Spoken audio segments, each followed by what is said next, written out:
എനിക്ക് ഇനി ഇതിനെക്കുറിച്ച് ഒന്നും പറയാനില്ല. Thank you very much.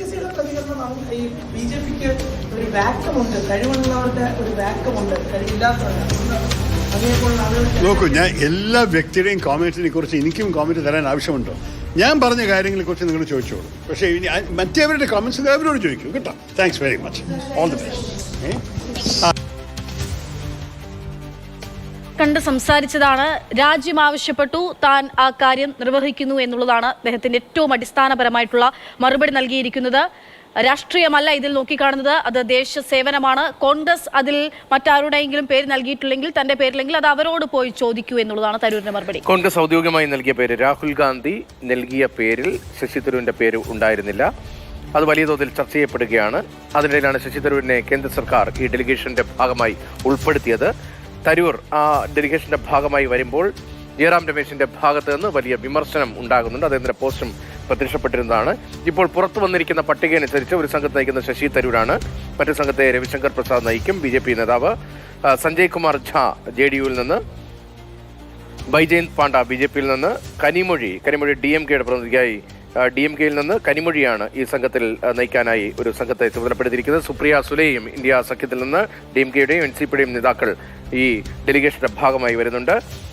Srikanth Eknath Shinde വിഭാഗത്തിൽ ശിവസേനയിൽ നിന്ന് ശ്രീനാഥ് ഏക്നാഥ് ഷിൻഡെയും 7 സംഘങ്ങളിൽ ഒരു സംഘത്തെ നയിക്കുന്നുണ്ട്. ശശി തരൂരിന് ഈ വിദേശ രാജ്യങ്ങളുമായുള്ള നയതന്ത്ര തലത്തിലുള്ള ചർച്ചകൾ, ആ ബന്ധം മെച്ചപ്പെടുത്തുന്നതിനും ഓപ്പറേഷൻ സിന്ദൂറുമായി ബന്ധപ്പെട്ട നമ്മുടെ രാജ്യത്തിന്റെ നിലപാട് വിശദീകരിക്കുന്നതിനും ഒക്കെ വേണ്ടിയാണ്. രാഷ്ട്രമുണ്ടെങ്കിലേ രാഷ്ട്രീയമുള്ളൂ എന്നുൾപ്പെടെയുള്ള അദ്ദേഹത്തിന് ഉറച്ച നിലപാട് അദ്ദേഹം വ്യക്തമാക്കുകയാണ്. ഈ തരത്തിലുള്ള സംഭവങ്ങളിലൊക്കെ എപ്പോഴും തരൂർ ആ തരത്തിലാണ് നിലപാട് സ്വീകരിക്കാറ്. അമൽ തേനംപറമ്പിലുണ്ട് വിവരങ്ങളുമായിട്ട്. അമൽ, ഇവിടെ കൃത്യമായിട്ടുള്ള നിലപാട് തരൂർ വ്യക്തമാക്കി കഴിഞ്ഞു. ഇതിനപ്പുറത്തേക്ക് അങ്ങോട്ടും ഇങ്ങോട്ടും എനിക്കൊന്നും പറയാനില്ല എന്നുള്ളതാണ്. പോവുകയും ചെയ്യും. വിവാദത്തെക്കുറിച്ച് മറുപടി പറയേണ്ടത് കോൺഗ്രസ് നേതൃത്വം എന്നുള്ളതാണ്.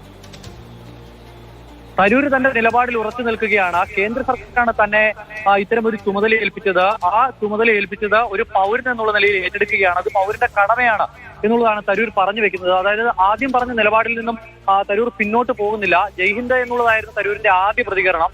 ആ പ്രതികരണത്തിൽ ഉറച്ചു നിൽക്കുന്നു തരൂർ. എന്തായാലും ഈ സമിതിയെ നയിച്ച് തരൂർ ഈ എംപിമാരുടെ സംഘത്തെ നയിച്ച് വിദേശത്തെത്തി.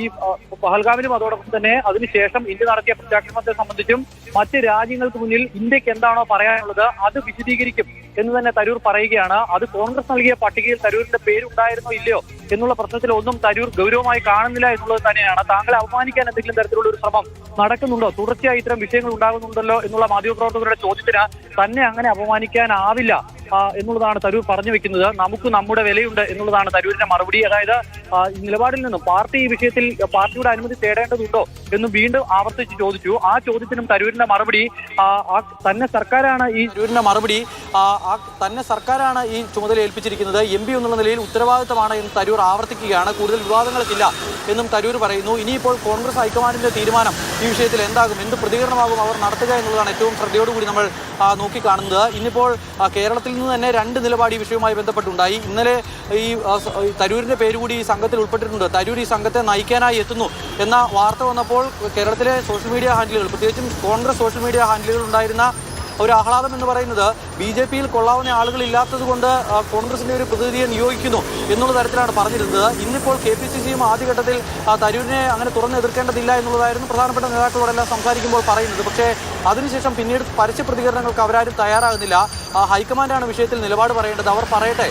കൂടുതൽ പ്രതികരണങ്ങൾ സംസ്ഥാനത്ത് നിന്നും ഉണ്ടാകേണ്ടതില്ല എന്നുള്ള ഒരു നിലപാടിലേക്ക് സംസ്ഥാന കോൺഗ്രസ് നേതൃത്വവും എത്തുകയാണ്. തരൂർ ഇങ്ങനെ വിവരങ്ങൾ നൽകുന്നത്. എന്തായാലും തരൂരിന്റെ നിലപാടിൽ തന്നെ ഉറച്ചു നിൽക്കുകയാണ്. രാജ്യം ആവശ്യപ്പെടുന്നു, ഒരു പൗരൻ എന്ന നിലയിൽ താൻ തന്റെ ചുമതല നിറവേറ്റും. അതേസമയം തന്നെ കോൺഗ്രസിന് ചില അസ്വസ്ഥതകൾ തരൂരിന്റെ കാര്യത്തിൽ, തരൂരിനെ BJP ഡെലിഗേഷന്റെ ഭാഗമായി പാർട്ടി നിർദ്ദേശിക്കാതെ ഉൾപ്പെടുത്തിയതിൽ ഉണ്ട് എന്ന് വ്യക്തമാക്കുന്നതാണ് ജയറാം രമേശിന്റെ ഭാഗത്ത്. എനിക്ക് സ്വന്തമായിട്ട് വിലയുണ്ടെന്നുള്ളതാണ് അതിൽ തരൂർ പറയുന്ന ഒരു മറുപടിയും.